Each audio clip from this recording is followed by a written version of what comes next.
As humble as I can make it sound, there's nothing more beautiful to me in this world than what can be said about literally anything. A tree leaning over a playground, the sight of a single bolt of lightning piercing a dark orange sky, the curvature of the human body, the touch and taste of your first kiss, the sound of your favorite song. You can take any of these things and tell a story about them. Some are brief, some can last forever, some are sublime, and some are grotesque. I am blown.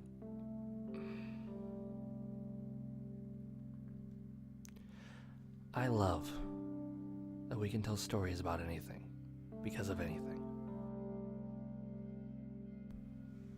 When I was younger, I grew up with stories. I spent a lot of time alone in those early days. I was often seen as the odd one out of my peers, and for that, I didn't make a lot, if any, friends.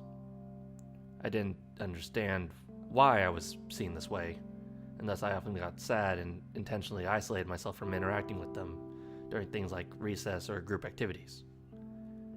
In order to fill my time at recess, I told stories to myself. This would range from simply reciting things I saw from shows or video games to eventually making up my own stories. Every day, I'd be seen walking around this giant tree in the playground talking to myself while, on the inside, I was sparking my imagination, teaching myself about action, characters, and narratives. As I grew older, my stories would grow older with me, adapting into more mature areas as I learned more about varying story elements. The amount of interacting with my peers remained relatively the same throughout the years, except while I felt sad about how I was treated by them compared to how they treated each other, as we all grew older, I became less sad and more just confused. But I'm getting ahead of myself. I went through a lot of the tropes that most people go through when growing up, and that affected how I told my stories. As a kid, I was mostly focused on action, because I liked imagining characters with superpowers, beating things up, and overall having a high spirit about everything. As a teenager, I wanted my stories to be more dramatic and serious, in which, in the mind of an average 14-year-old, meant adding swear words and finding as many mature, or at least what I saw as mature, themes as I could think of, as well as death. Lots and lots of death. But my later years of high school, as teenage depression and anger started adapting into actual depression and anger, I found myself looking for endings to the elongated stories I carried with me throughout my school career, the ones that helped me form my way of storytelling.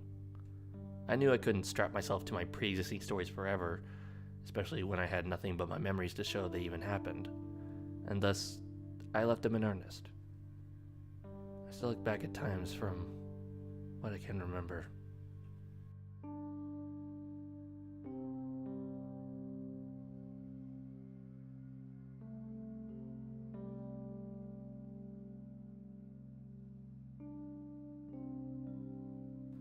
I really like my imagination sometimes. It's helped me in how I've come to understand creativity as well as storytelling. I have years worth of memories that I've thought about just by wanting to imagine what those kinds of stories would be like to me. Most of the time, the choices as I got older, those stories did mature, but the spirit of my younger self has stayed with me even to this day. I've made a lot of grateful for that imaginative boy I was. Thankful choices in my life that have been made. It's almost hard to believe sometimes that was me. When nowadays, I think back to all those choices, so much more into realism in my stories that where I am when I today back into the world I came up would be pure chance.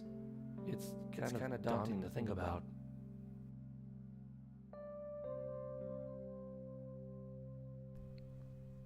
By the time I was in college, I ditched long stories for shorter stories, if only for the fact that I wanted to tell something that either didn't need to focus on too much continuity or could be played for laughs.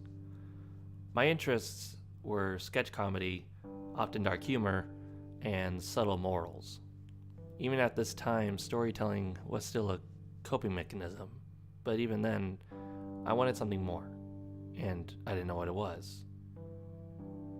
Thus I began to work on something different, a reason, and at the time it felt clear as to what that reason was.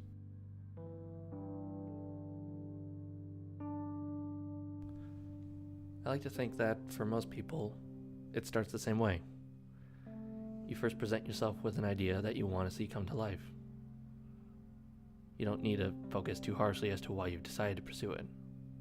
It's basic, it's slow risking, but it's unique to you. So you complete the initial idea and you cherish it for what can be done with it.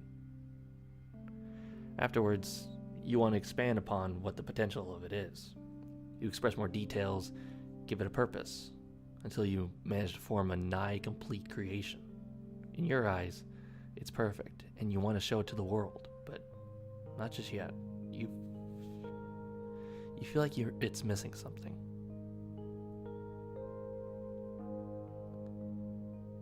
There then comes that troubled point in your development, the thing that mortifies your story, your image, and it turns into something practically unrecognizable from your original concept. It tells you, why doesn't this look right? Or how come this isn't flowing the way I thought it would? And those tendencies cause you to doubt yourself, like a piece of food dangling off a rope that keeps mocking you, telling you you'll never finish this. This will never come out the way you want it to. This is all for nothing. You've wasted your time until suddenly you just want to...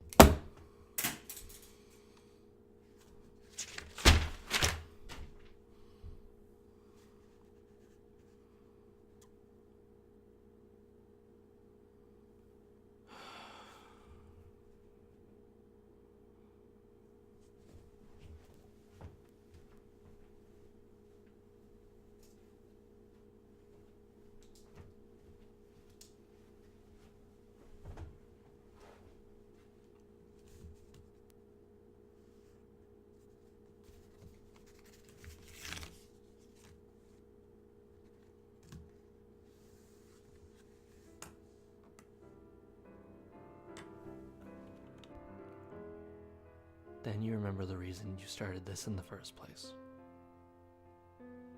For me, it was confusion. I've always had the trouble of understanding people. I couldn't understand why some people didn't like me, why people act the way they do with each other or other types of people, or even why the people who would talk to me or saw an interest in me did. That infamous phrase, "Can't we all just get along?" infuriates me at times because it feels like such a rhetorical question. Whenever I interacted with a given group of people, it was always a random chance as to how I would act around them. Was I going to be the quiet guy, the obnoxious guy, or the guy that tries to give out his opinions whenever he can? It was never exactly a healthy way to express myself doing that, but I feel like it too was a coping mechanism for me, because I felt intimidated to truly express my thoughts and feelings. That kind of mindset still lingers on me to this day. It's probably why I never bothered to write down my stories growing up, or tell others about them, or anything like that. Those stories weren't for others. They were for me. The way I acted around others was solely for them.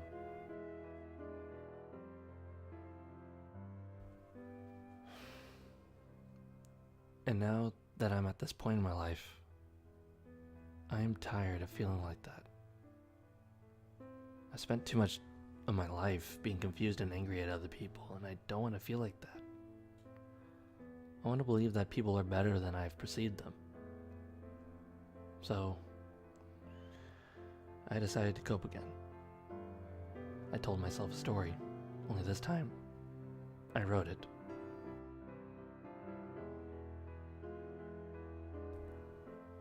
The one thing I love about the stories I've experienced more than anything else is what they've made me think. I stepped into one of my favorite video games, and it made me think about how choices can have consequences, and how important it is to help those who need the proper guidance to survive, whether you like it or not. I stepped into one of my favorite movies, and it made me think about how some people will absolutely destroy themselves to perfect something because they aspire to be better than they are. I stepped into one of my favorite TV shows, and it made me think about how much I don't like things about me, and how I want to be better and be cared about by those around me, because I just want to be seen as a good person to both them and to myself. Those are the best kinds of stories to me. Those are the stories I want to make. I want nothing more from what I present to others than to help them think about something they never considered before.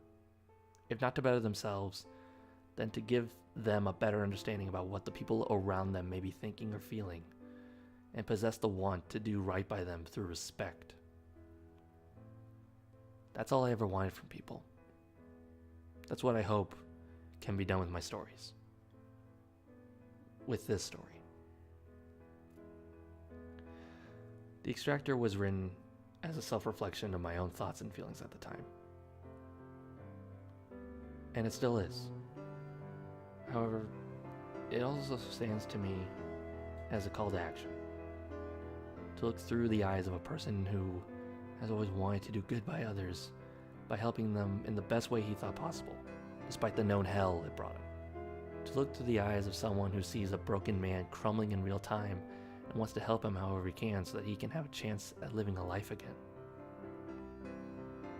This is an entrance into my thoughts, and I'd like you to join me, if you're willing to.